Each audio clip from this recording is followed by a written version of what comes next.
Yes, we would record illegally, Right. and then we would have a number of them. Hey, go to this one, go to that one. Yes, That's what I would do. You'd sit by the radio, and then when you heard your song coming on, you'd hit play and record. Yep. And that's how you would get like Billy Ocean's Caribbean Queen or whatever it is that you were wanting to record. Exactly. And then cassettes have been kind of a little extinct. There are not a lot of cassettes rolling around. No. So now CDs are the thing. Well, they became CDs. So I like to record music on CDs because that's what I'll listen to in the vehicle. I get my own songs there, and I try to put a compilation together. You know how tough it is to find blank CDs? It depends upon. Can you still find them? I drove to 2 different places. I was trying to find the YouTube on News and Views. So I got a little of that going on. So I need to go find some CDs yesterday. Do you want some? Oh, do you have some? I did finally find some. It helps if you had a member of your family work for the 3M Corporation. Oh. So I went to the wrong person. Yes. I'm just saying that I might know someone who, through the years, through the company, was able to purchase some CDs. Yes. I thought next door I'd go to the. Please don't call me. I am not your broker for I would CDs. go next door. Yeah. Then I didn't think they'd have it at the CVS, which we're not far from that. It has a lot of different things. Drugs, chips, puffs. Ice cream, whatever it has. It's got a lot of things. Yeah. Socks, makeup, hairspray, whatever. And then I thought, there's no way they have it. I'm not even going to go there. So then I went to a place that I thought would have it that rhymes with estmy.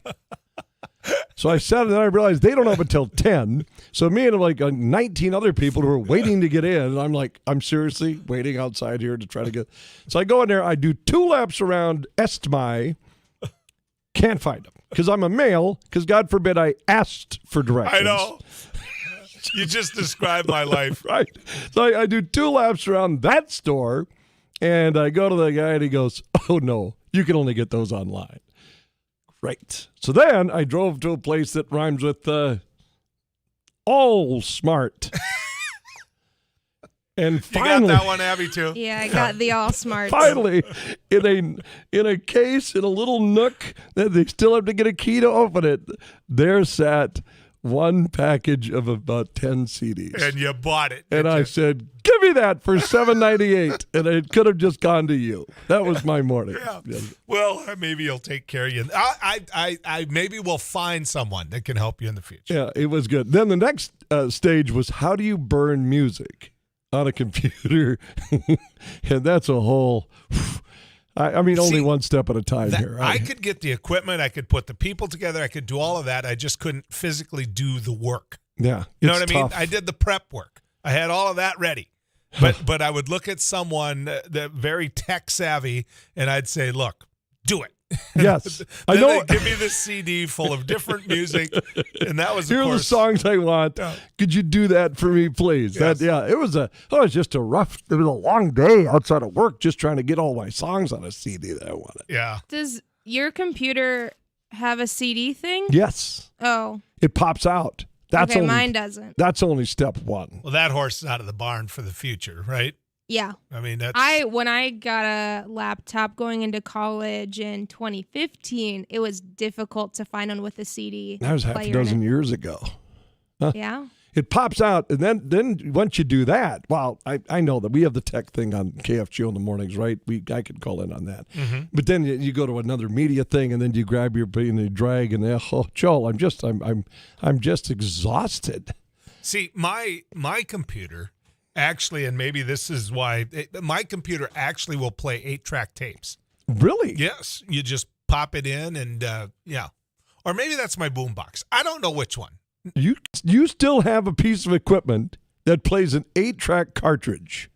No, but I will tell you this: I've shot a Grassroots 8-track cartridge before. Like threw it up like a trap shoot. Friend throws it up in the air, pull, boom. Yep. Yeah. When they go off, there's a lot of tape in there. They're good for that. Yeah, exactly. They're very good for that. Monday Night Football last night, Jimmy Garoppolo and company taking down the Rams. News check out right. That's good enough. The Niners. Got a couple of touchdowns. That's all I needed. That's good enough. That's good enough right Trey there. Lance didn't play. No, he didn't play. So you know everybody. Here's what you need to know: that the Niners did something last night, Joel, they haven't done in over 1 year. They won at home. They won Really? a game. Yeah, I was shocked at that too. When It's I looked been at that it. long? Yeah. It's kind of Wowza. crazy, isn't it? Right there. Yeah. So they beat the Rams 31-10. The Wolves were in action last night. They fell to the Suns. It was close. I took a little college basketball last night. The Bison were playing UNLV at Thomas and Mack Center in Las Vegas, and they took the Rebs down to the final second. And UNLV blocked a shot there on a driving layup to preserve a 64-62 win over North Dakota State. But Dave Richmond's team right there all the way with UNLV. So I'm listening to UND facing Montana. And Paul Sather, great coach. His team, UND, Joel, down by 14 in the second half. And Montana is a physical game. And UND starts cutting into this deficit. And then it gets close. And then UND takes the lead. Montana ties at 77-77. And there's just seconds to play. UND dials up a play for Caleb Nero. I'll give you the final seconds. Here's Nero, driving left side, splitting defenders, laying it up and scoring through the harm. 3 seconds left to play, and he'll go to the line for an and one. Caleb Nero, 2 for 17 last Tuesday night, taking over the game late. How about that, Joel? Nero's buzzer. 3 seconds, as Paul said right there. That's your game winner. And UND overcomes a 14-point deficit to get a 79-77 win. That's the beauty of sports on the radio right there. I just love it. I love it. I love it. I love it. It's like as you've mentioned many times, you can see it on the radio. It's alive. It's an intimate medium. Exactly. It's an intimate medium. Exactly. Tonight, the Dragon men take it on Crown College. Chad Walthall's got a good bunch. They tip off at 7:00. Did you hear it was Burgess Meredith's birthday? He was born this day in 1908. So the original Penguin, Be 113. That's right. right? Wasn't he the original Penguin? When you think of Burgess, do you think of him as a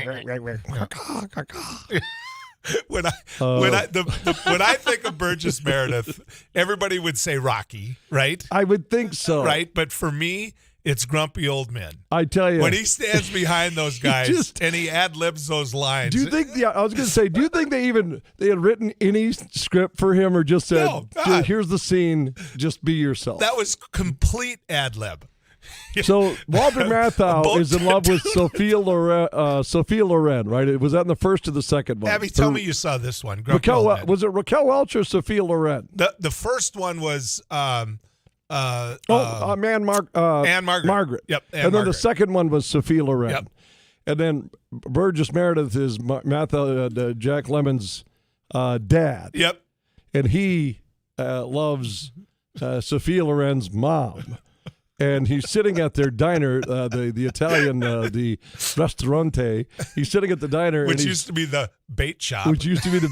and he's trying to put some lines together to see if they could go out. And What do you say we go back to my place and I'll show you my spicy, peppy pepperoni?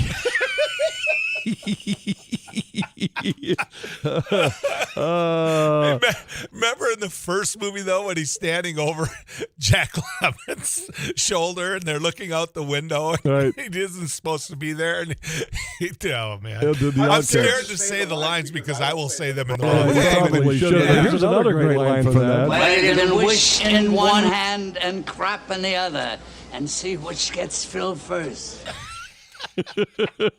Or he's sitting on the lake ready to ice fish, and hey, Pops, what you doing? I tell you what's on my mind. It's butt cold out here, and I'm fresh out of beer.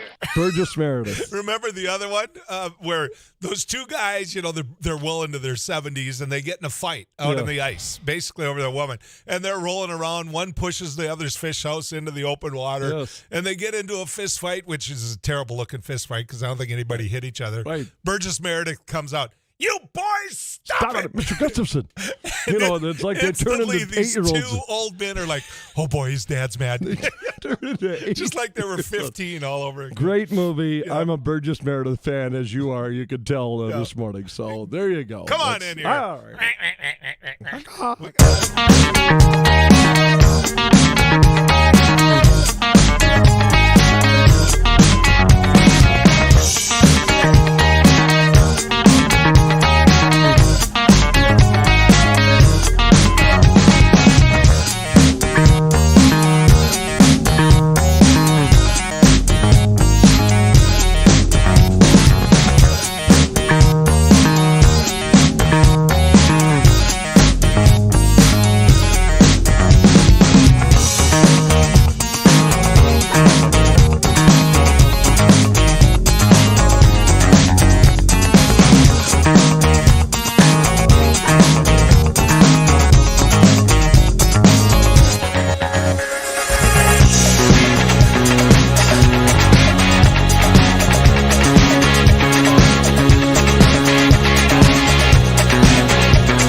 intriguing interview with Charles Schultz. On that. That was the first comic strip I looked at every Sunday. The first one. Right? Yep. It was by far the first one. I went to that. By the way, it was Marcy. Marcy. Was the smart girl with glasses. Marcy. I apologize. And she was Peppermint dark-haired. Patty wore the sandals. Peppermint Patty freckles. Yep. Right? Right. Kind of straight hair. Somebody wants to know what kind of bird was Woodstock. He was a whippoorwill. Are you on to something here? Well, or are you just bluffing? Well, Woodstock had the little. Yeah, I don't know. I'm not just Dave. buying time? I'm not Dave He the Conqueror, was Doug Lear in here. A feathered bird. Well, that, it was a stick-legged whippoorwill. It was a. He was a. Does this person know? Was he a specific bird? Wasn't he just a cartoon bird? Would he be like the dog version of a mutt? Was he a mutt bird? Was Snoopy a specific dog? Yeah, it was a beagle. Or was a. No. Yeah, Snoopy was a. Yeah, he was a beagle. Yeah, it was a beagle. Yeah, he's totally a beagle. Thank you. Where did Snoopy sleep? In his little red house. On top of. Oh. He would sleep Yeah, on he top just of flop. his. I didn't know we were going to pop into Peanuts trivia, but this is fantastic. This is fun. It's tough for. He was a canary. They say. I don't know if that's right. Very- This He seems person more just like a saying there was a finch. canary. Very disheveled canary. Yeah. I would have gone with he was a high bird.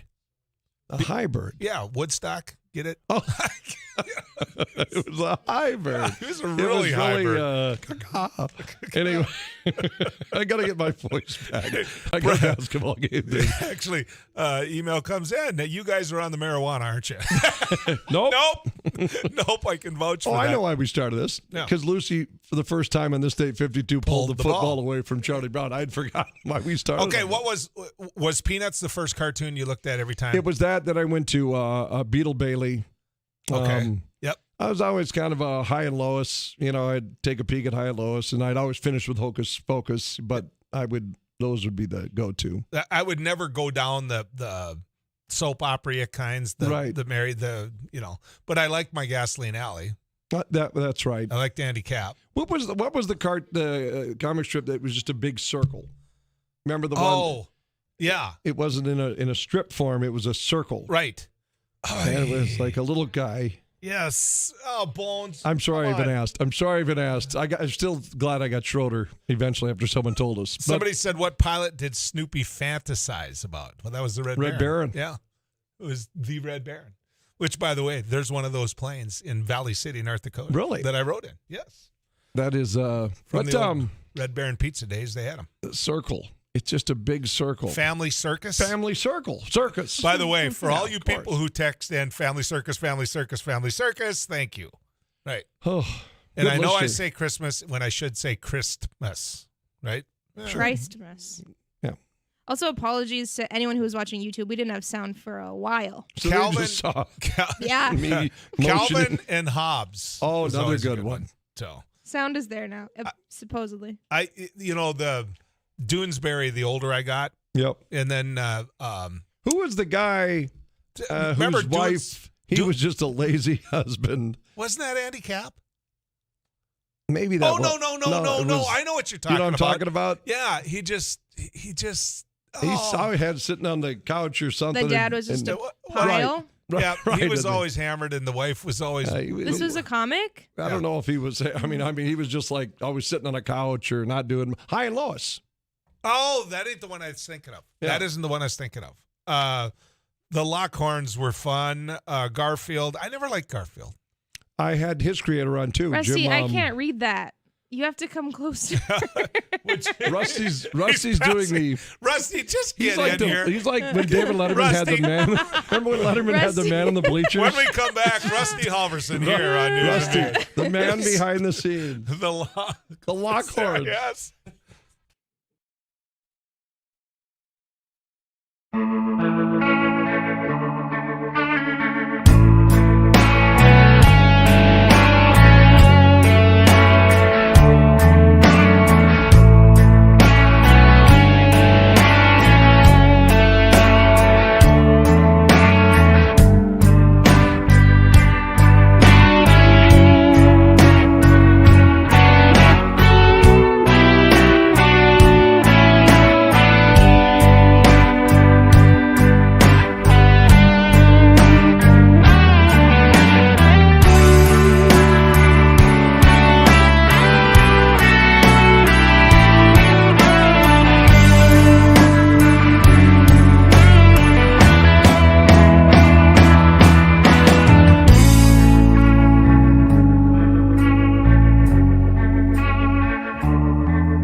surprisingly difficult to find. How about a big round of applause for our Abby? She's so Way to good. go. She's so good. Thank She'll you. be thinking about us when she's in Arizona. Yep.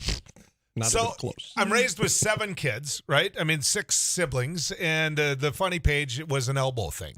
Luckily, the older ones had given up on it, but Holly and I and Melanie, like, I get them first, kind of a thing, right? Rip it apart. Right. You know when I knew that I had gotten too old, guys, as the oldest person in this room, was when I didn't read them anymore. That's sad. I didn't. I mean, had you ever, when you got the Sunday paper, did you ever just not read them? They didn't get your attention? Always my first go-to. Really? Yeah. I mean, even now, if If I had a Sunday paper. Right. Well, as life goes, it's such a different society. But I think when you're young, you maybe went to the sports section. When you got maybe into the business world or whatever, maybe you went to like the stock market, Right. and then you humored yourself with the comics. Then when you get older, you start looking in the obituaries to see. and that was my next line. The engagements, Right. the anniversaries. You went to the engagements, who's getting married and who's passed, and life is just like this. So Sue and I used to take, and I would cut out the before and afters.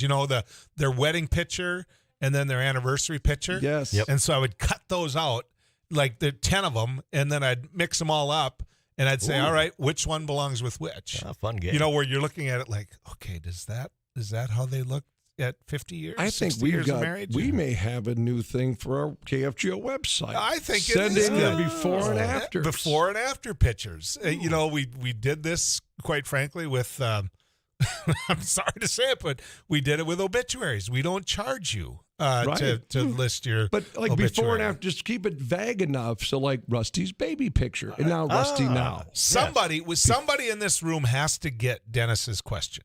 Oh, Or He I'm said okay. nobody's ever gotten it before. All right, Dennis, go get it. Bring it on. Okay. Do you remember, first off, question first is the cartoon with the little guy with the oil tin hat? Oil tin hat. Mhm. Yeah. I mean, instantly I think of the funnel with Wizard of Oz, but It's not Lil Abner, is it? who is it, Dennis? Okay. It's Tom Terrific. Okay. What's your And who was his dog? Tom Terrific's dog? No Googling. No Googling. Anybody even have an idea? Rusty? Don Haney looks Rusty's like got he the knew, look. but he doesn't. Don He doesn't know. Come on, Nope, Don. Don We need you, doesn't buddy. know. Tom Terrific's dog. Shemansky should know this. Punch Don's speaker. We need I have no idea who the dog was, but Tom Terrific was on Captain Kangaroo, I think, wasn't he? I'm Tom Terrific. And he's Dennis- it was like a funnel on top of his head. Like Dennis, the man what was said. the name of the puppy? He's got a good memory. Dennis. Mighty Manfred. Mighty Manfred. All right. Okay. Thank you, Oh, Dennis. we didn't get it. In other words, he's like 2-0. He Yeah, stumped us Dennis twice. wins. Wow. He I don't- gets 14 points. I'm going to be honest with you. I don't remember Tom Terrific. Do you? Don was all over that. So if you could only look at one cartoon for the rest of your life, Oh, wait. Rusty, what would it be? It would go back to Calvin and Hobbes. Really? Yeah. That's a good one. Abby? I didn't really grow up with the comics. What was the guy that also had an ice cream bar named after him? Klondike. No, not Klondike. Klondike comic Uh, strip. I'm gonna have to think on that I'm one. just letting you swim on that because I You have can- no idea. You can come back to Mr. me. Dilly Bar? Somebody just Mr. tell Dilly me. Bar. I remember the Dilly Bar comic strip. I got them when Dairy Delight was still open in Wapaton when I was little. Oh. His friend, Now watch, somebody will text in and she will have been right about this. His You friend- know, No, peanut you think I'm parfait. wrong? well, I don't remember. God. his mean neighbor, Mr. Slushy. I remember that. Somebody wants us to hire a comic. What you don't know is we've got a guy naid Scotch who does. Oh, he's as Oh. He's good an as- artist well, like you would wonderful. not believe. nationally. No, I mean, he Yeah. writes for national Exactly. publications or he sketches for. In fairness, go to KFGO.com, look up the KFGO cookbook, and that's his work on there. It is. Doonesbury, been mentioned. Hagar the Horrible to me was, I don't know why, that was part of my daily routine. Really? Hagar. See, for me, it was Peanuts right away. Yeah. And then Garfield came around, and I never liked it. Really? I Yeah. liked Garfield. It was Is that just right? so easy. There was no Lasagna naps. That's it. Someone said Far Side. Far Side. Another Yeah. good one. That's a good Okay. one. What was yours again, Abby? The I don't, Klondike? the ice cream that I can't think of. What and this It'll person come to me. says, I loved Gasoline Alley. The people aged in real time, and I like that about it too. I always read Gasoline. Do Alley. cartoons work today? No, because we're not patient. enough. We're not patient enough Yeah, to read exactly.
We're going to get a chance today to visit with an associate editor for Education Week. We want to be able to talk about what critical race theory is, what it is.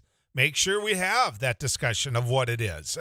Make sure we have a discussion of what's being supposedly taught, even though we know it wasn't being taught in the North Dakota school system. Should it have been taught? I mean, should that discussion have been able to be had? I don't know. I know this. I kept asking all of you what you know about critical race theory. What is it? And no one would call in. And believe me, we can get calls anytime we want here on News and Views. That's never a problem because, well, quite frankly, we're the most listened to talk show, period. So people like calling in. They like debating. Nobody would call in and say, this is what it is, so that you could have that discussion. Well, we're going to have a chance to visit with that associate editor for Education Week today. Also, Nick Archuleta, president of North Dakota United, is going to be on. He's been elected to the position of president. He was elected in July of 2013. And so we're going to talk to him about American Education Week. We're going to talk to him about where we're at when legislators start talking about you can teach this, you can't teach that. Is that a job for legislators? And if it is a job for legislators, shouldn't the conduit to that be a Kirsten Baszler, who is head, by the way, of the Department of Public Instruction, who should be advocating on behalf of kids and doing what kids need in terms of getting them ready for life? Let's assume that critical race theory is what you think it is, just for debate. A reinvention of history that is false. What's wrong with that being talked about then? And then that student that you're raising apparently having the opportunity to call BS on it.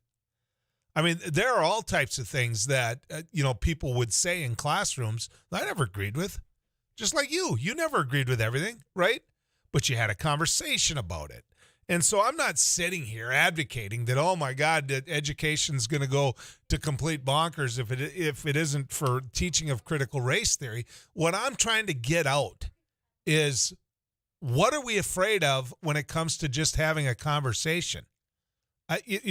What makes the Jim Caspers, the guy who's posting racist stuff on his Facebook page, he can tell me he was hacked all he wants. Hacked 3 times at different times. Total BS. Jim Casper, state rep from South Fargo, isn't a good person, ladies and gentlemen. He isn't. And so for him to be the one to dictate what our schools teach, you got to look out for that. And there's nobody looking out for that because they fear him and they fear the movement that he is part of. And you got to have the guts to take on something like that. And we're going to do that here on News and Views. We're also going to get a chance to talk about a $49 million payoff. $49 million. When you go to Sanford today and you see your bill, I want you to ask yourself whether or not you think that bill would have been higher or lower without Kelby Krabenhoff getting a $49 million payoff when they kicked him out. That's a pretty sweet deal. Let's not forget that Sanford is a nonprofit. So we're going to talk about that at some point today. But we've got to start with this.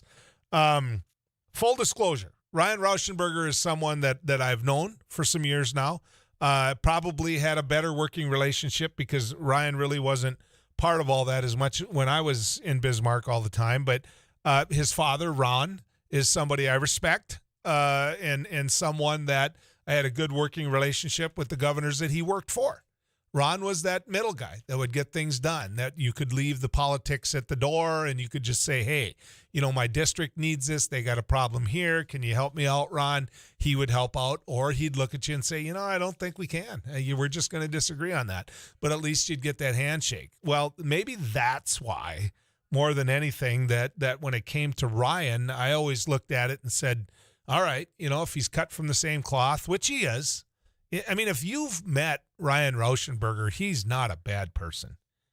He struggles with alcoholism, and he struggles with some other issues as well that I think lead up to his abuse of alcohol. But know this, when this whole thing first blew up, and remember, there was 2 incidents before all of this, and I was not popular with my side of the aisle because their answer right away was, you know what? He's drunk. He's drunk during the day. He obviously was drunk at work. He needs to resign.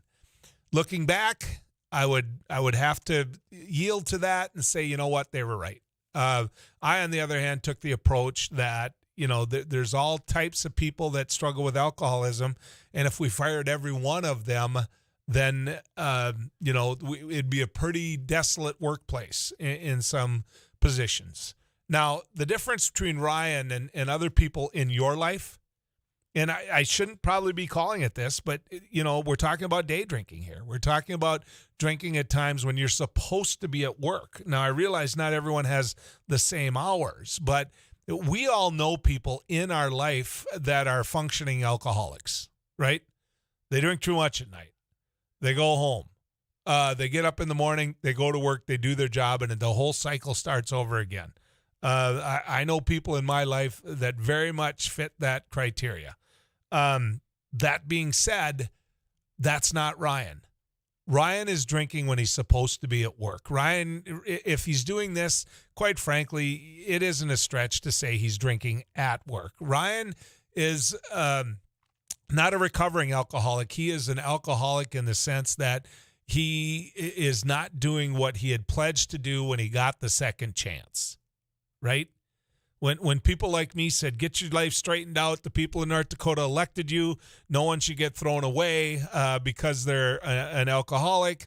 Here's your chance. Go fix it. And all. Well, he didn't do that. He didn't do that. In fact, if you go back, I think it was in August, somebody sent me the fact that Ryan was picked up with an open container back in August. The point I'm trying to get at here and building up to is Ryan Rauschenberger, for the people of North Dakota and himself, needs to resign. You know, right here on News and Views, somebody who had stuck up for a second chance for this individual, I'm going to say it right now, he needs to resign.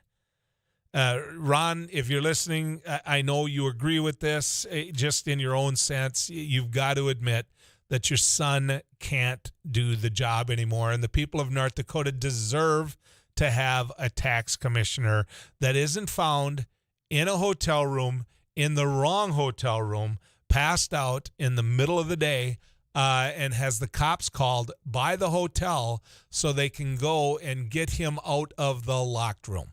Because that's what happened. And here's the one thing that leaves you. So Ryan Rauschenberger goes to a hotel, tries to get in the room. They tell him no. He leaves. Okay. The report I saw said that he left. Then he came back. He was told his room wasn't ready yet, that it was being cleaned. He goes into a room that either was cleaned or was being cleaned, and he goes in there, lies on the bed, face down in the police report, and passes out. And the hotel, it locks the door. The hotel has no choice but to call security, right? And to call the police. The police, because the hotel can do this, they have the ability then to go into that room. They did, and they found Ryan. And I don't want to say he was unresponsive, but he certainly wasn't responding to the questions that were asked. And so here you sit. They take him. Where do you take him? You take him to detox. And after detox, what do? Well, if nobody comes and gets you, you go sit with some other people you probably didn't want to be in a room with. And that's what's going on with North Dakota's tax commissioner right now. You know, I say for his sake, he needs to resign. I mean that. There are some very important people in my life that are alcoholics and they're recovering alcoholics. They go to their meetings. They do what they can do. They know how tempting and how dangerous it is. Someone near and dear to me fell off the wagon once, you know, and he got back up. He got on. And he's doing absolutely fabulous now. And I'll tell you what, when you talk to him, those people in that room that he goes and he visits with, they're a major part of his life. A major part of his life. But you're not going to get in that room with those people if you're in the type of job as a tax commissioner and you're trying to hide certain things about your life. And he needs to resign. Now, forget about all the caring about Ryan for just 1 second. Just as much as I look at Ryan and I'm like, all right, buddy, first and foremost, you, okay? Here's the second part. We pay him to be a tax commissioner. That's what we pay him to do. The job of tax commissioner is a job that is incredibly important. He has access to things in your life that are very, very important. Very important. He has access to documents that many of you do not want to be made public. And that's a real issue, ladies and gentlemen. And if you're drunk when you're doing the job, do you really feel that our information is safe? Because there's a lot of things that could happen that would make you say, all right, Ryan, what were you thinking of here? He needs to resign. Now, we called Katherine Burgum. We called the governor's office because this has been their charge, right? And it did not surprise me when she wouldn't come on. In fairness to her and Governor Burgum, it's probably too soon for them to come on. But we knew that this was her mission that she set up for herself as First Lady. So I'm going to tell you right now, and we called the North Dakota GOP, by the way. They wouldn't come on. They're not coming on. They don't want to speak to it. Talk about running, hiding, sticking your head in the sand. If you're the North Dakota GOP, you got to come out and say exactly what I just said, or that there's no forgiveness for. But in the case of Katherine Burgum, you've got to use that bully pulpit talking about alcoholism to explain to the Rauschenbergers and to Ryan how he needs to get his life right. I know that you're an alcoholic, Katherine. Everyone knows that. You've been out there beating that drum. Well, now it's time to use some of that power with somebody who's in the room with you all the time, right? The tax commissioner and the governor are in the room together constantly. And if you see someone in your life on a daily basis that is struggling with this issue, then it would seem to me that whatever powers you're using as the First Lady of North Dakota to help people, you need to help them. Because here's my guess. People knew. People knew. You can't be doing what Ryan was doing without the people in the Capitol knowing. And so were you, in fact, helping? I encourage you to, because I think I just did. Your thoughts, 1-800-880-5346. Let's get to the Weather Cave and visit with Too Tall Tom.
237-5948, 1-800-880-5346.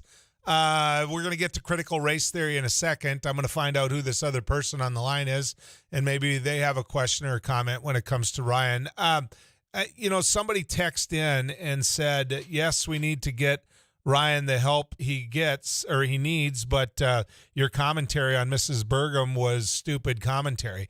My commentary on Katherine Burgum is this. She put herself as the front and center of the role struggling with people with addiction, and I respect her for that. I do. That's hard issues. That's hard issues. And yet, money has been spent, efforts have been made, and she's one life at a time. And if she's making that difference, I compliment her. My point about Katherine Burgum is this. It's right there in front of you. I mean, it's right there in front of you. And if you knew, then it's not your fault. It's Ryan's fault. He's got to hit rock bottom. But if you knew and it was being avoided, then the whole thing isn't real to me. Then if there was no intervention, if there was no, hey, Ryan showed up at work drunk again today, if there was nothing like that, when you knew and you're right there working with them, and believe me, the governor and the tax commissioner are on a number of boards together, then that's when you kick in. And so this isn't Katherine Burgum's fault. This is not her fault. But when you put yourself out as being the person in the administration that's got to be the point person on this, I do think you have some responsibility to deal with it. I do. I think that you have a responsibility to speak on behalf of the state, which you are all over the place. That's why. I don't blame Katherine Burgum for Ryan Rauschenberger's alcoholism. What I'm asking of her is, what are we doing as a state? Because she is the point person. I would also take this to another step. It's one thing for me and the Democratic Party and others to come out and say, Ryan, you have to resign. I'm not your physician. I'm not the one telling you what you have to do for your health. That's between you and your physician. What I'm telling you is this.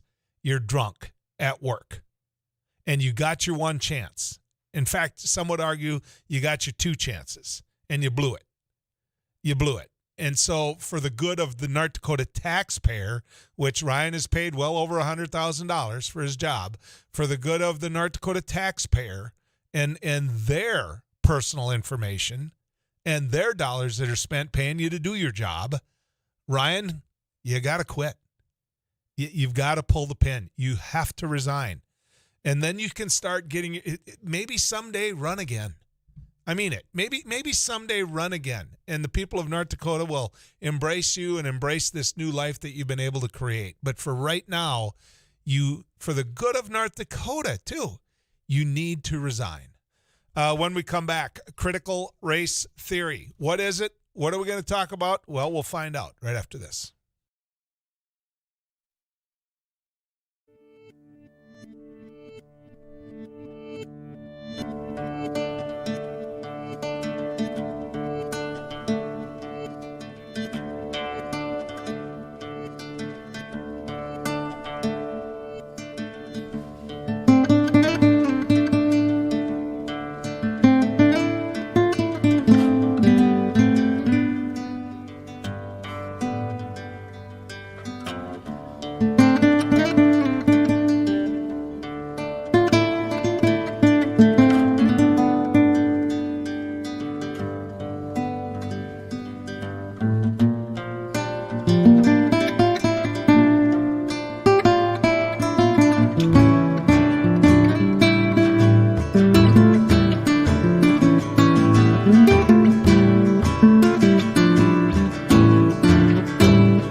Let's get back to work. Stephen Sawchuk is our guest. He is an associate editor for Education Week.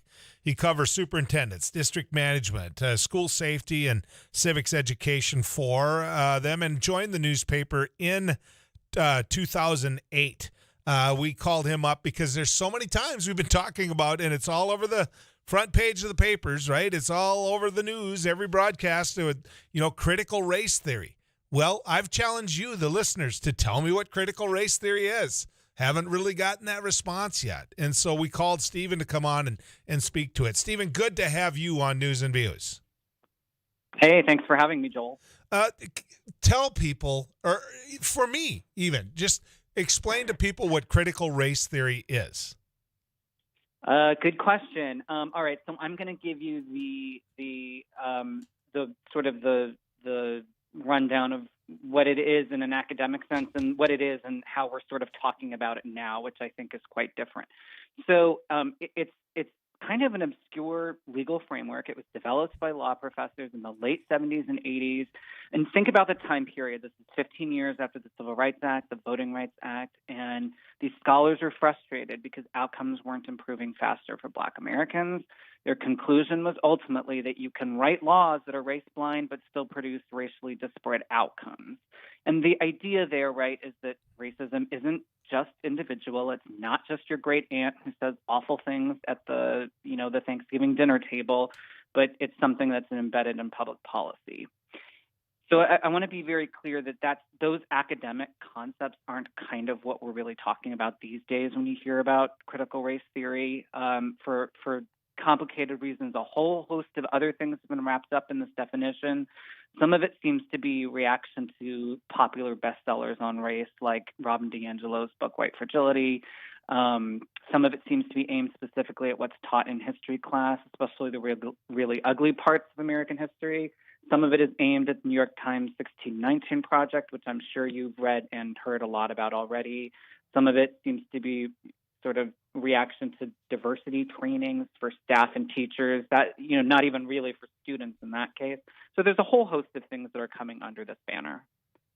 So when it gets generic like this, though, when it becomes so political that the mere phrase conjures up images that are able to be used politically. You just say critical race theory, right? And everyone right. has an image instantly in your head of the brainwashing of America's youth. How hard is it, as someone who covers education, to visit with educators to allow them to get their message out of what this is and how and if it's being taught? I think it's a great question, and increasingly I'm sort of pushing us at the paper to not use the word critical race theory, but to be very specific about what we're talking about. If we're talking about, diverse children's books, we'll just say that. If we're talking about the way history is taught, the pedagogies for teaching about race, the tools or curriculum teachers use, let's talk about that. If we're talking diversity training, let's talk about that. I think that the key is to be very specific about what specifically we're talking about, and frankly asking people to bring up the term critical race theory in interviews and say, okay, but what are you talking about here? Like, which part of this discourse? Well, in North Dakota, we put a blanket bill out, which the individual that sponsored the bill, when asked, or even speaking on the floor, admitted that he didn't know what it was, and that the people who called him and wanted this banned from classrooms didn't know what it was. In fact, he said they don't know what it is. They just want it to stop. Okay. Number one. Yeah. Right. Right. I'm not kidding you. I mean, that was the debate that happened on the floor in the North Dakota House about this, right? So you couldn't have a conversation with teachers because it got jammed through on a special session, right? You just got to say, look, we want this banned. Now, here's the question that one of my friends got from a teacher. He said, does the bill refer to people's perceptions about systemic racism that may exist now, or that systemic racism existed at any time? And this teacher's concerned, for example, when I teach Dred Scott versus Sadford, which ruled that an African American could not file an appeal to the Supreme Court because African Americans could never be considered citizens, am I now in violation of the law? See, that's the point, Stephen. You've put your finger on the real problem here for teachers, which is that these laws are so vague that it starts to become very subjective, right? Like about what they affirmatively will or won't cover. North Dakota is not alone in this. There's 28 states that have introduced legislation, not all written the same way, but basically addressing this issue of what teachers can discuss with regard to racism, sexism, divisive concepts. Sometimes we hear that as the term of art. 12 of these states have passed these laws and regulations, and frankly, we do not know yet the end results of these. The teacher that you mentioned who is bringing up this issue, I suspect a lot of teachers will be thinking about this. I mean, ultimately, right, like how do you talk about something like Jim Crow laws, which is state-sponsored racism, without at some point bumping up against, bumping up against these laws? Right. I mean, if we're going to talk about how we in history treated a black man as though he was less of a percentage of a human being than what a white man was, that's true. I mean, we did that. It's just factual, right? Right. I mean, there's sort of, yeah. But that's the point. The facts don't matter with this crowd. The conversation about the facts aren't allowed with this crowd, Stephen. And that's when education goes completely downhill. That's when we get to a point where what is the teacher's job anymore, if not to get a conversation going in the classroom? If someone disagrees that there is systemic racism in America, they have an opportunity in that classroom to make their point, make their argument. We now are taking away the ability to make America better when it comes to race. And that's what's got me so mad, Stephen. Well, I think one thing that I think a lot about, too, is I somewhat suspect that the effects of these laws won't be maybe people coming after things that teachers are teaching. It's that there will be this chilling effect, right? And teachers simply won't bring up things that they're afraid might get them ultimately in trouble. That's kind of what I think the concern that I have heard from practicing classroom teachers will be. See, and I'll take a different approach, Stephen. I don't think the effect will have one bit to do with the classroom because they don't care. I don't believe that this is being motivated or driven by what's happening in a classroom, because when you have people like Jim Casper, who did this, doesn't know. He didn't talk to teachers. He has no idea what's going on in the classroom. What this is about is elections. What this is about is being able to demagogue something and make sure that it helps you to get the certain vote that you're targeting. And that's what the result of all this is going to be in terms of their goal. But the other part of this, and I hope you're writing about this, is what education loses in that process. What type of people no longer want to educate because they're being told what conversation they can have. And that's a way bigger loss than an election or two.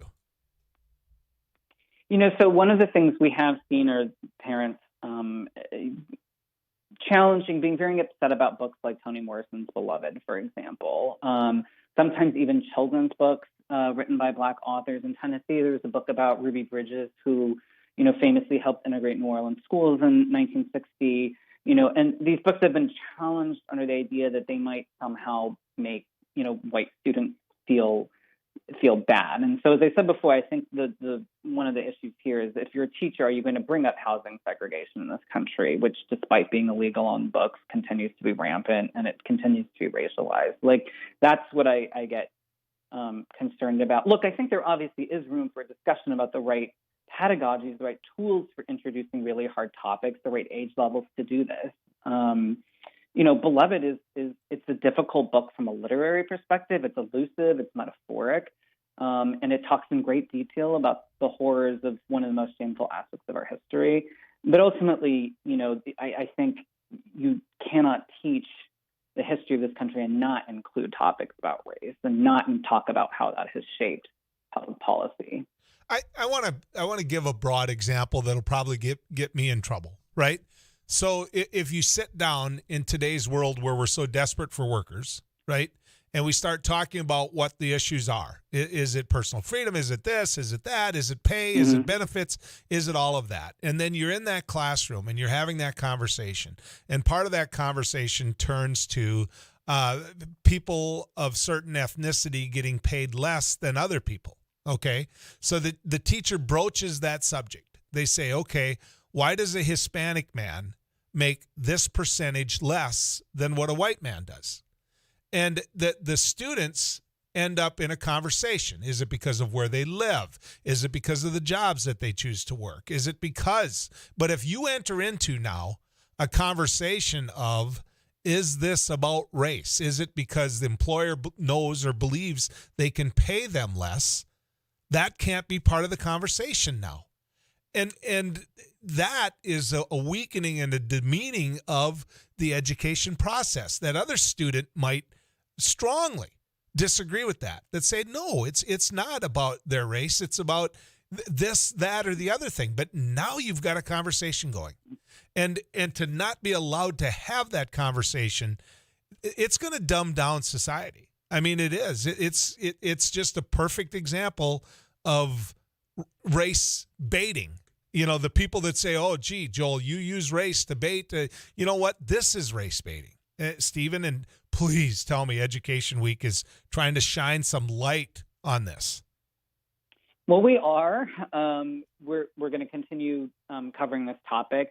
all of those states that I mentioned, right, like all of them are going to have some sort of formal process for people who think there's critical race theory or whatever you want to call it going on in schools to file complaints.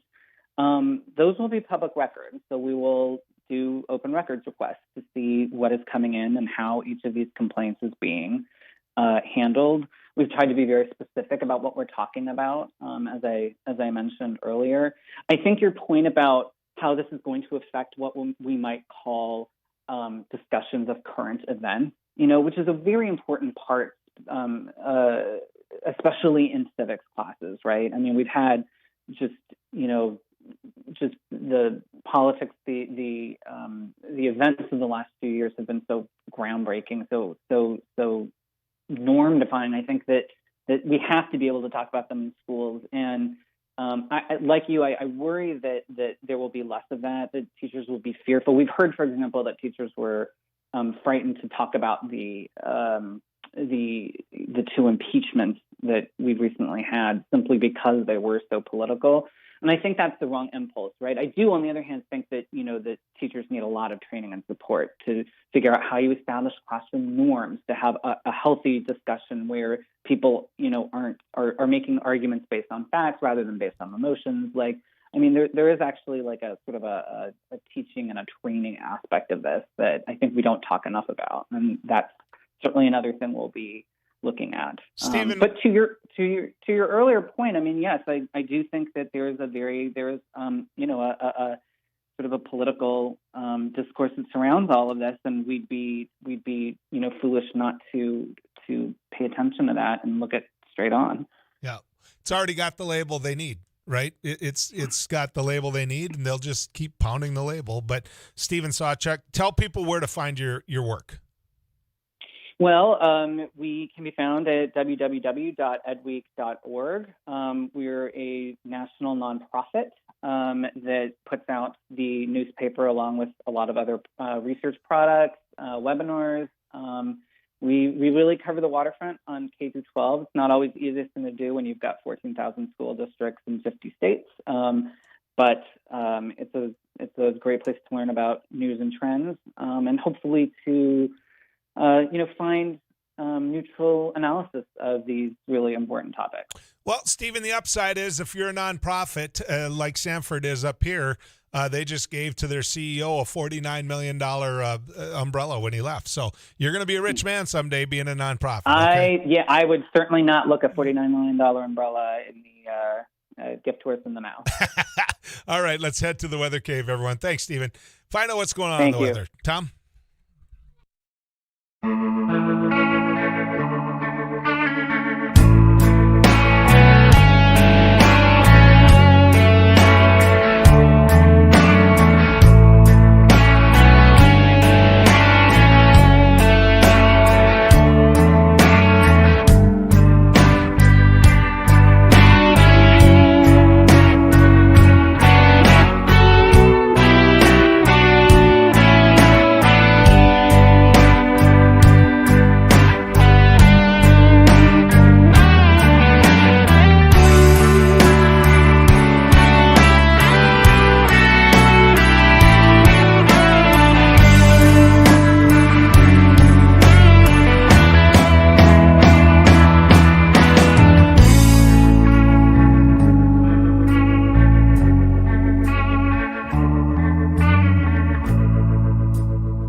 Welcome back to the News and Views Radio Network. Let's get to the ranch and get a chance to visit with our award-winning Farm and Ranch Director, Sarah Heinrich, and she'll give us the news that soybeans are up $5. Go ahead, Sarah.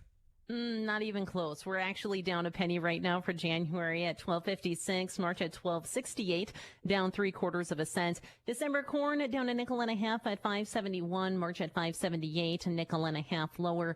December wheat falls 15 3/4 at $10.10. March at $10.13, 17 cents lower. We are seeing some green though in those cattle markets, with January feeder cattle 75 cents higher. December live cattle up 30 cents at $132.05. And for December lean hogs, we're $1.68 higher at $77.48. With your markets, I'm Farm and Ranch Director Sarah Heinrich from the Enterprise Sales Egg Studio for the News and Views Radio Network. Thank you, Sarah. Appreciate it. Someone texted in and said, Joel, you said that black people in the past, people are considered less of a percentage of a man. Then you said, we did that. That's the problem. We didn't do that. Those people are dead. That's the problem right there. When I said we, I'm talking about America. I'm talking about the history of America. And when we can't talk about the history of America, when we can't talk about the 13th Amendment, when we can't talk about what was happening in America and what effect that might have had on the future of America. I mean, you put me in a classroom with people who want to talk about race in America, and the one thing I'm going to make sure gets brought up in that classroom is the progress that America has made. Seriously, in my lifetime, the progress that America has made. Why that would be a bad conversation to have is beyond me. My guess is because the Jim Caspers of the world don't like anyone of color.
This year, American Education Week runs from November 15th through the 19th. This all began with Warren G. Harding, the head of ND United, which is the group. Actually, Nick Archuleta has been the president of North Dakota United. That's the group of individuals that get together and talk about issues like this, teachers, public works, those type of folks. But what better group to talk to during Education Week than somebody who represents teachers? Nick, good to have you back on News and Views. It's great to be back, Joel. Describe to people the history of American Education Week and how this all came about. Well, it all came about years ago, and I mean years and years ago, like 100. We noticed there was a concern in the United States that the young men that we had sent off to fight our country's wars in World War I lacked some very basic skills in reading and writing and mathematics. So the American Legion and the National Education Association put their heads together and came out with some ideas, and one of them was to promote education, because they knew right away that if this country was going to be a leader in the world, it would have to be an educated country. And so from those humble beginnings, American Education Week was born, and we were very happy for it. You know, I was thinking about this yesterday, knowing that I was going to get a chance to visit with you when the infrastructure bill got signed, because we're talking about roads and bridges and water and sewer and all the things that I've been pounding on for years, and now making sure that broadband is one of the terms that's used in all of that. But one of the biggest pieces of infrastructure to make this country compete on a world scale is education. It is. It's a big part of it. You're absolutely right. Yep, and you'll remember, Joel, back when the oil boom started in North Dakota, we, as a state, hurried to make sure that we had the infrastructure to hustle up and make sure that we could get that oil to market. So we improved highways out in the West. The infrastructure of pipelines was put in so that we could safely and efficiently move that product around. And that's exactly what was needed at the time. What we need now in this country and in our state, of course, is an investment in our intellectual infrastructure. And I think by raising education up is a perfect way to do that, and American Education Week is what that's all about. You know, oftentimes when we speak about education, Nick, it's with a goal. It's with hey, we can do better. We could do this. You know, let's put some money here. Let's put some money there. Let's get better. You know, it's always with a goal that makes it sound like the complete education system is failing. Well, I'm going to ask you this. What are we doing right in public education? What are we doing that we don't talk about enough? Well, what we don't talk enough about is the utter commitment and dedication of teachers across the state of North Dakota. And not just teachers, but education support professionals who, if you've ever been in a school, and I know you have, these are the people that really make things tick. I mean, they are the ones that transport our kids. They're the ones that feed our kids. They're the ones that keep meticulous records and basically do all this work that supports teachers in their good work of educating our students. What we don't do well enough in this state is acknowledge that fact and celebrate that fact.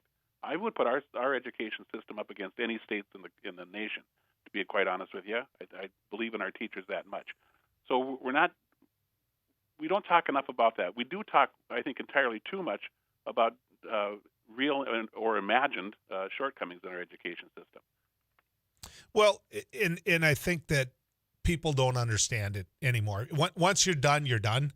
I mean, certainly there are active parents out there that go to parent-teacher conferences, that know the teachers, that have a good conversation about curriculum and everything else that comes with it. But for many people, once that chapter of their life is over, it's over.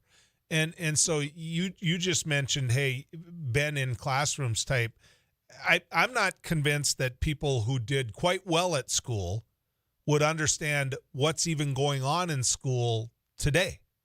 That it's evolved, you know. It has evolved, and it should evolve. I mean, the education that was required of our grandparents pales in comparison to what is required of our students today, as we're educating them for jobs that don't even exist yet. And so I think that's an important fact to keep in mind. You know, Senator Nicole Pullman, who's leaving the Senate now, she about a couple of sessions ago, she was testifying, and she said something that I've always remembered, and that was, if you haven't been in a school classroom in the last 5 years, you haven't been in a school. And I think that reflects the changes that have gone on in education and in our schools across North Dakota. Well, I think that's the truth. I mean, whenever I go in and sit in on a class or get a chance to speak to a class, I always like to hang out and watch the process, watch what's going on.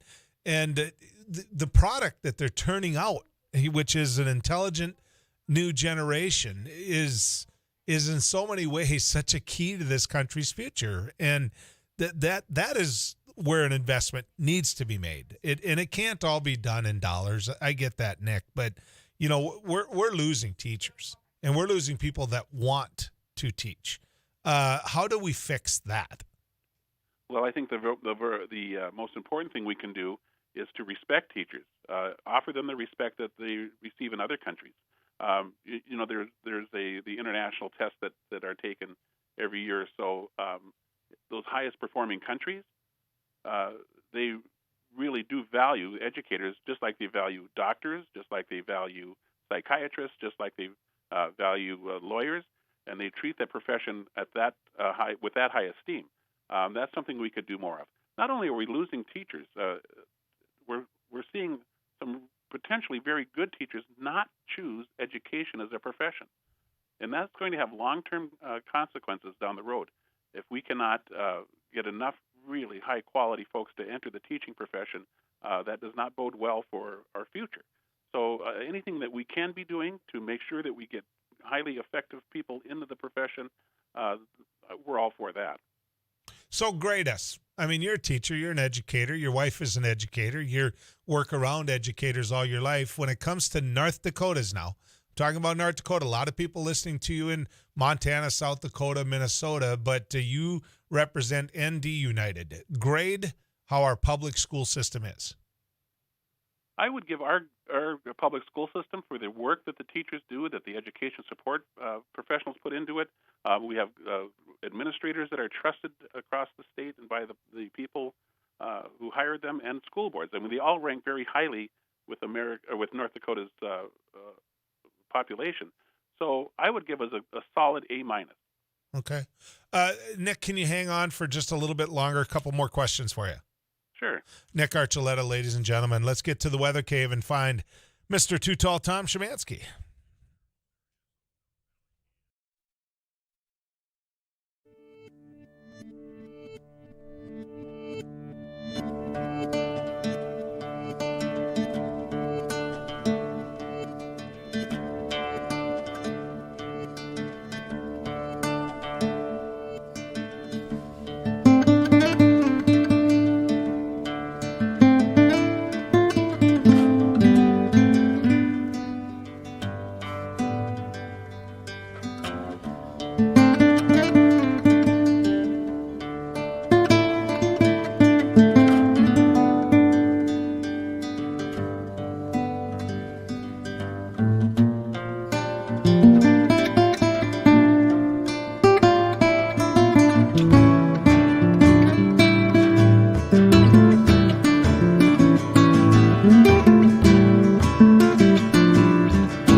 hung in there with us. Nick Archuleta, president of ND United, representing teachers and getting out there talking in this. It's Education Week is what it is. And so American Education Week is a good time to take a step back and just have a conversation about where we're going. Nick, we talked about, whether or not we're going to have the teachers to do what we do. And you mentioned that the key is to be respecting them. I have to ask you about this whole debate the country's having on critical race theory. When I hear that, and I hear the generic form of what people want it to be defined as, I think of lack of respect of that educator that's in the classroom. And I just want to hear your thoughts on that. Well, Joel, here's the thing about critical race theory. It has been around since the 1970s. And up until, 6 months ago, you never heard about it. Nobody heard about it because it was something that was confined to institutions of higher education, particularly law schools. And but it became one of those culture war touchstones, I'm sorry to say, when some folks said that it's being taught in high schools and even in middle schools in the United States. I can tell you that it is not being taught in high schools, and certainly not in North Dakota. And I've had these conversations with leaders from across the country, and they find it patently ridiculous to assume that critical race theory is being taught in their schools. In North Dakota, Joel, and I think most people, if they were just to stop, take a deep breath, they'll understand this, that North Dakota teachers teach to standards that were developed by North Dakota teachers for North Dakota students and are overseen by locally elected school boards. If there is critical race theory being taught in those schools, believe me, somebody would know it. And even throughout this debate at the special session of the legislature, I didn't hear anybody say, in this particular school, this critical race theory component is being taught. Not once. So let me ask you this, Nick. If it's not being taught, then what's the problem with making sure it's not being taught? I don't have any problem with it. I mean, the legislation that went through, it still leaves it up to local authorities to dictate what their curriculum is going to be. So basically, I guess my only issue with it was that this is a policy matter. And policy matters should be heard in regular sessions of the legislature and go before committees that deal with those, like the Senate Education Committee or the House Education Committee, that deal with policy matters. During taking this up in the special session, frankly, I didn't think it was the right thing to do, but I don't think it's going to change what North Dakota teachers or school districts are doing. Well, and I read a message earlier from an individual who wanted the question answered of whether or not they talked about the Dred Scott ruling or basically where America was pre-Civil War, post-Civil War, whether or not teaching that now put them in violation of Jim Casper's law. Well, I guess that'll be up to their local school board. Frankly, I don't think that meets the definition of of critical race theory. Keep in mind that what a lot of people believe that critical race theory is probably an error.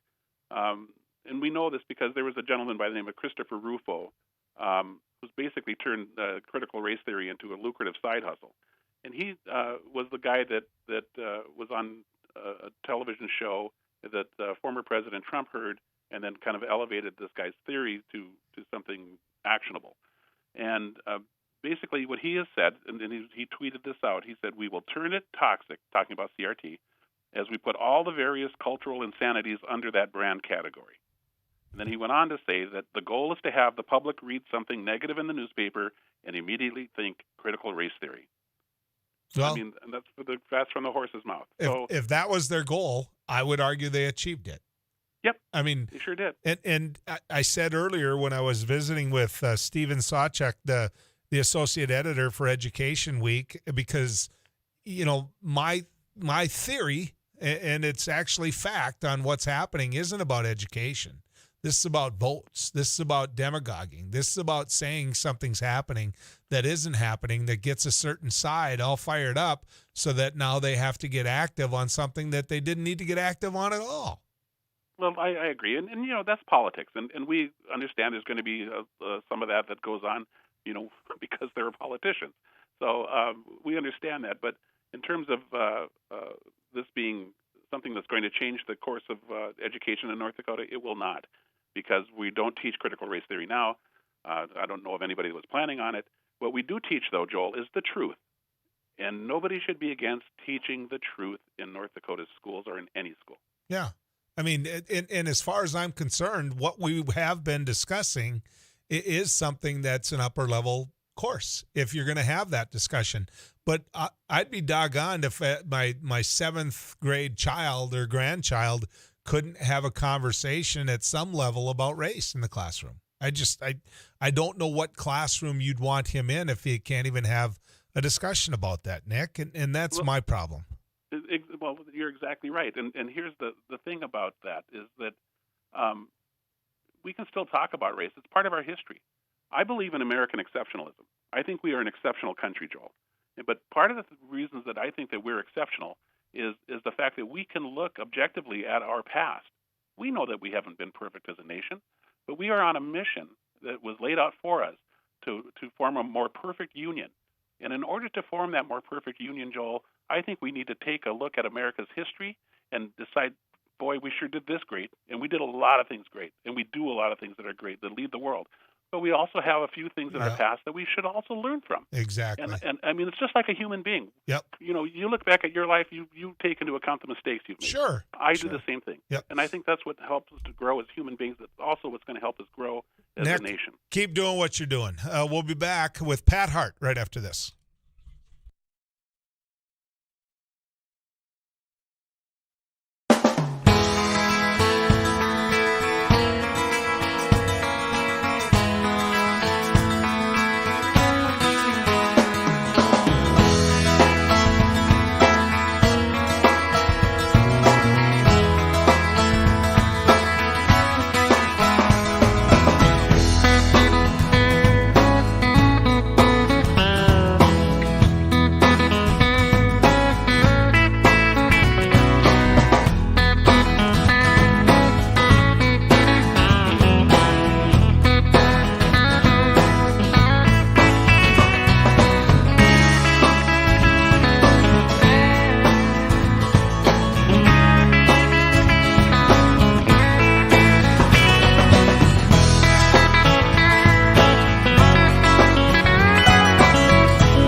237-5948, 1-800-880-5346. The gentleman we're about to talk to is going to be our last guest of the day, and then you guys go ahead and light up the phone lines, right?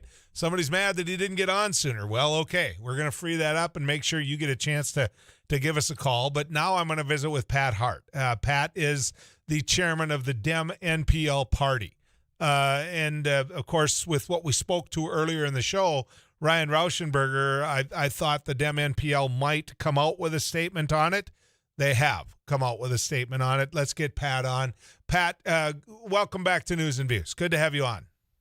Well, I appreciate the opportunity, Joel, and to be honest with you, I wish we could meet under different circumstances. Good that you say that. I'm glad you say that because nobody wants, there's no political advantage here. There's no, this is hard when you find out that the tax commissioner has hit rock bottom and unable to perform his job. You as a party have taken a stance, apparently. We have, and when I found out about this yesterday, I was really deeply saddened to learn about this situation. And I've seen over the course of the last couple of years that he has had a struggle with alcohol. And, to be honest, this is something that many North Dakotans can empathize with. My thoughts right now are with Ryan and his family, as I can't imagine having to navigate through this. I couldn't imagine having to come home to my wife at the end of the day and have the conversations he's had over the last couple of days. But this is a situation that has come up again and again. And although I'm empathetic to that situation, there's opportunities out there to get help. And at the end of the day, I think that we're paying Ryan to represent us. He's got a high-profile position. There's a lot of weight on his shoulders. And I just don't think that he's representing us in the way that we're paying him to and that we need him to. Well, I think that's fair. If the janitor had come to work drunk and made a bunch of mistakes, you'd say, get your head on straight. And if the next time he came back, he was drunk and he made a bunch of mistakes, you'd fire him. And calling for a resignation is, in this particular case, just the way you began it. You're actually, just like in your press release, it's a form of praying for someone to get better. And Pat, I think you need to be commended for that. I do. Well, thanks. And, again, the situation that we're looking at and the situation that we've seen unfold over years and years isn't, having a couple beers at the Vikings game or sitting in a fishing boat with your buddy. I saw the insurance commissioner a couple weeks ago at Wings and Rings, shook his hand. He was out with his team. And, I think that's not uncommon, and I don't think that there's necessarily a problem with this, but we're talking about a hotel room on Monday morning. We're talking about a rolled SUV several years ago. We're talking about insane BAC on his first DUI offense. And, again, if there's a problem, there's opportunities to try to right that wrong. There's, AA, there's many different types of meetings you can go and get outpatient therapy. But this just happens again and again and again. And at some point, I think it's Christian to give a second chance, a third chance. But at some point, we got to toe the line and we got to make sure that we're being represented. We're being represented well. His office oversees the collections of millions and millions of dollars. And at the end of the day, we need to make sure that we have someone who's competent, committed, and willing to do the right thing and make tough decisions for the citizens of North Dakota. Well, and I would add into that the point where the commissioner is at isn't a point where he can easily make decisions, such as the one that you're calling upon him to make. So I'm going to ask you this. The chief executive, Ryan works in the executive branch of government, but the chief executive in the executive branch is Governor Doug Burgum. Do you feel the governor should come out and do what you had the courage to do here, which is to call for Ryan to resign? In short, that's gone through my mind today. I didn't know if I should take a stance on that, to be honest with you, Joel. But, leadership is tough. You have to make hard decisions. You have to keep your house in order. I operate a business as well. I'm currently sitting in my truck at a construction site, braving the North Dakota cold. And at some point, I have to keep my employees in order. I have to make sure the job's getting done. And, if Governor Burgum decides to take that stance, I could see myself doing something like that in that similar position. However, I do understand that that's a lot to ask of him. Obviously, him and his wife have campaigned on this issue since they've been in office. And, if I see a press release later in the day with that being said by the governor, I wouldn't be surprised. I wouldn't be surprised one bit. But I guess my question is, should he?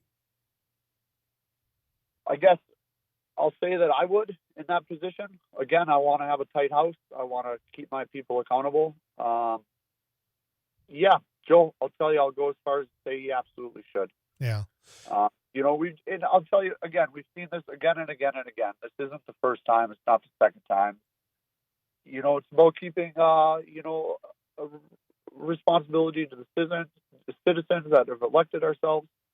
And again, this is a Monday afternoon event. So, this isn't, again, Friday, a couple beers with the guys.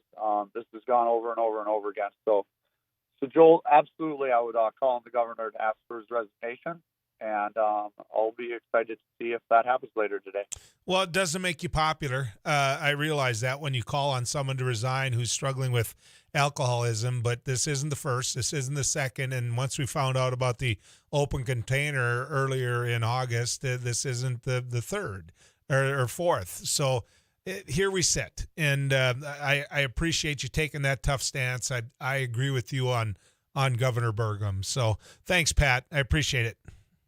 Good riding with you, Joel. Yep, Pat Hart, ladies and gentlemen. That's the tough part of being the chief executive. I mean, what we're discussing here is the tough part for Doug Burgum.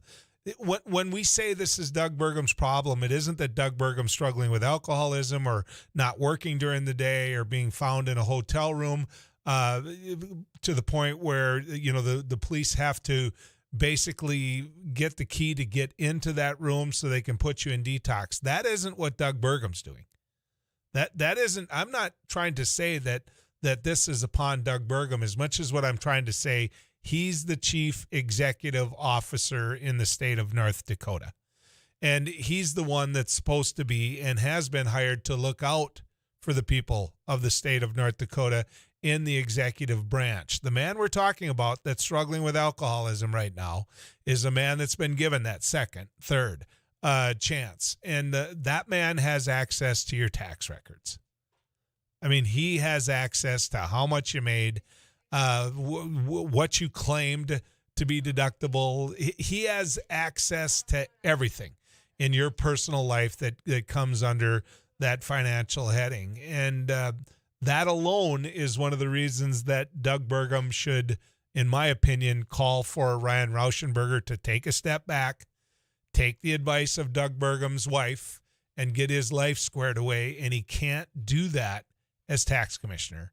And how I know that now versus what I felt before is he's proven it. I mean, he's proven it that he can't. I want to get to Lonnie and visit with him. Lonnie, you're on News and Views. Go ahead. Yeah, Joel. I just thought I'd get a little more in on critical race theory. Yeah. Turn away from the wind, Lonnie, so I can hear you. Okay. I think it's against the First Amendment of the Constitution, the laws they passed in Bismarck anyway. But from an indigenous point of view, from the Indians' point of view, back in 1885, the Supreme Court passed a law called Ex Parte versus Crow Dog. Can you hear me? Yep. No, I heard you, and I know what you're going to say. Yeah. So I'm glad you're willing to say it. That's when they took away the sovereignty of the Indians, because the Supreme Court ruled that they couldn't unless Congress passed a law saying that they could take over the Indian sovereignty. So they did in 1886 in the legislation called the Nine Laws legislation. But what I'm getting at is critical theory applies to that too. How the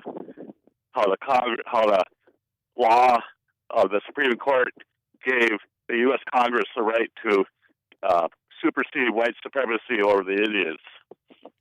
Well, and Lonnie, I would add to that what you just quoted was a fact. That happened. That wasn't a theory. that was a fact. The point that we're talking about with theory is not necessarily a fact as much as what it's a belief or a conversation about what happened in light of what you just said. And that's why I find this so repulsive is nobody's out there saying that boy, this is exactly right. And that isn't what this conversation's about. This conversation is about, okay, where were we? Where are we? Where are we going to go?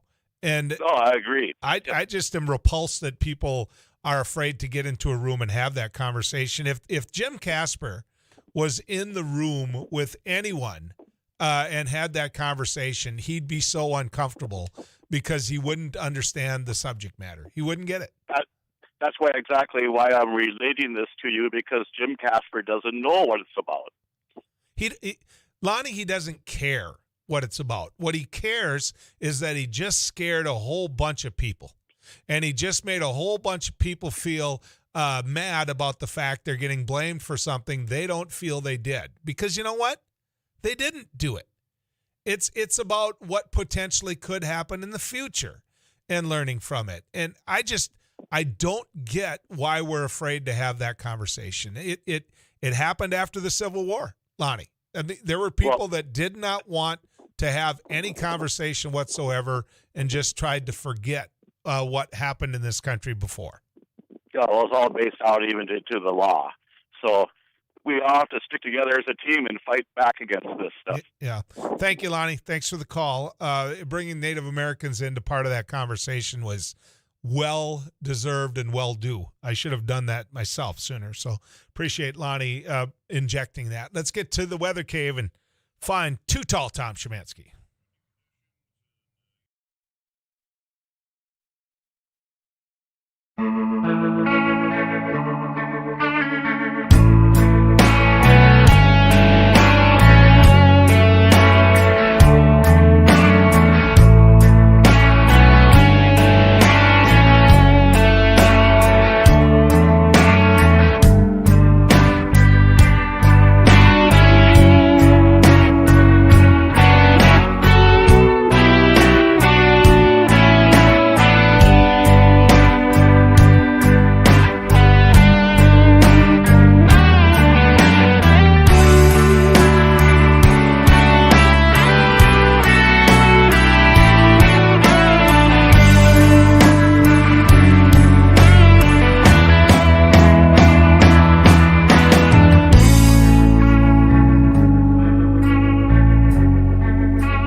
237-5948, 1-800-880-5346. The award-winning news team here on the News and Views Radio Network.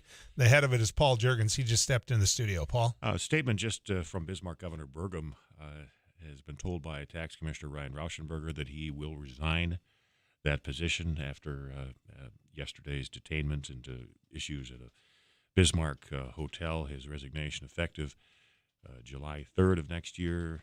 The governor, quoting from his statement, "We're deeply grateful to Ryan for his dedicated and effective service to the citizens of North Dakota for more than 13 years. And the First Lady and I applaud him for having the courage to take the necessary steps to prioritize his recovery, health, and well-being." Under state law, I believe the governor will appoint a commissioner It's happened to serve before. out the remainder of Ryan Rauschenberger's But term. And this that is term effective January 3rd. Okay, so January 3rd. January 3rd. So he's going to finish it out through the year. So His term expires next year, right? yeah, I think he's up in 2022. Right. So he has told the governor that he'll resign in the first part of the new year. Well, and that gives some might say, why not immediately? But that gives the governor the opportunity then to find the person he needs. And there is a deputy tax commissioner. Right. There could be someone appointed in the interim. Exactly. Thank you, Paul. You know what? Good for Ryan and Ryan's family. That was the right thing to do. I don't think he had very much choice but to do it. I think that, like I said earlier in the show, that second and third chance had been given. But people aren't lying or buying insurance or just saying that so that they can say something else, or at least I'm not, when I say that the first priority here is to make sure Ryan's okay. That's the first thing. I know Ryan. I like Ryan. I consider Ryan a friend. When I'd call him, I'd say, "Ryan, come on the radio." He said, "You bet. When can we make it work?" I mean, that was his attitude. So many other politicians were always afraid to answer tough questions. Ryan wasn't. Ryan wasn't. Ryan was one of those individuals that would have his facts. He'd sit down. We'd have a debate, different sides, and yet we'd still be the kind of people that could shake hands and move on. But the truth of the matter is he couldn't do this job, and he had proved it. And so that's not easy on his family. And I mentioned earlier in the show, and if you're just joining us, I mentioned his father's service, working for two governors. I think it was two. I know he was there during the Hoeven and Dalrymple administrations. I don't know if Ron Rauschenberger worked in the Schaefer administration. I do know this, that Ron Rauschenberger's first work was for the state of North Dakota and the people in it. And if any Democrats want to disagree with me on that, you know what? You can all day. I worked pretty doggone well with Ron Rauschenberger. And so, Ron, if you're listening, your son did the right thing, and do everything you can to help him get better. And if there's anything that a person can do other than send thoughts and prayers, by golly, we'll do that as well. So he didn't have any choice, folks. He didn't. You know what? We were on YouTube today, Ab. We are still. That camera was left. turned to you. Not right now, but it was. See, you've got a button back there. Yeah. You get to say no. They got to see Jerky. Nope, well, as they should. Yep. Should I start wearing makeup, or is it just that horse out of the barn? It's too late. They've already seen you. I would tell you that your honesty is refreshing, but it isn't always, even though it's honesty. All right, folks. Good riding with you. We'll see you back in here tomorrow.